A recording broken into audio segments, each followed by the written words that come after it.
2023년 고난주간 요한복음 기적 시리즈 5번째 눈먼 자를 고치신 예수님에 대한 이야기입니다. 우리 인생에 우리가 선택할 수 있는 것은 생각보다 많지 않습니다. 사람은 태어나면서 자신의 부모를 선택할 수 없습니다. 가정의 환경이나 조건 등을 따질 수도 없습니다. 자신의 성별을 스스로 고르지도 못합니다.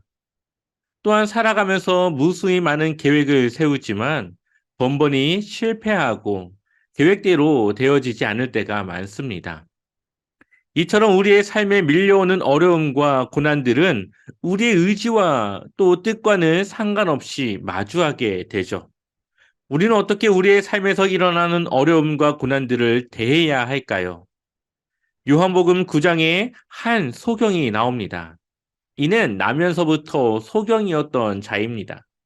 그는 늘 사람들의 손가락질을 받았을 것입니다. 왜냐하면 그 당시 사람들은 죄의 결과 소경으로 태어났다 생각했기 때문입니다. 그런데 소경을 만난 예수님은 그가 소경된 이유에 대해서 다르게 이야기하십니다. 요한복음 9장 3절을 보니까 예수께서 대답하시되 이 사람이나 그 부모의 죄로 인한 것이 아니라 그에게서 하나님이 하시는 일을 나타내고자 하심이라. 아멘. 그가 소경이 된 것이 누구의 죄도 아니고 하나님의 일하심을 나타내고자 함이라고 말씀하고 있습니다. 누구도 인정하지 않고 소외된 삶을 살아가는 소경이 하나님의 귀한 도구로 사용되기 위함이라고 말씀하고 있는 것입니다. 그리고 예수님은 소경의 눈을 뜨게 하심으로 자신을 나타내십니다. 요한복음 9장 5절에 내가 세상에 있는 동안에는 세상의 빛이로라. 아멘. 예수님 자신이 세상의 빛이라고 말씀하고 있습니다. 눈먼 자를 다시 보게 하는 것은 메시아의 사역 중 하나입니다. 예수님은 눈먼 소경의 눈을 뜨게 하심으로 자신이 하나님의 약속하신 메시아임을 나타내고 있고 특별히 세상의 빛으로 오셨음을 보여주고 있습니다.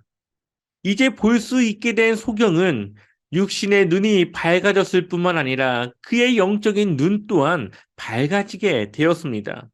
그리고 그는 이렇게 고백합니다. 이르시되 주여 내가 믿나이다 하고 절하는지라. 아멘. 이제 그는 예수를 그리스도로 고백하며 그가 하나님의 아들 예수이심을 믿게 되었습니다. 저주받은 것과 같았던 그의 눈이 도리어 예수님을 보고 믿는 하나님의 축복의 도구로 사용된 것이죠.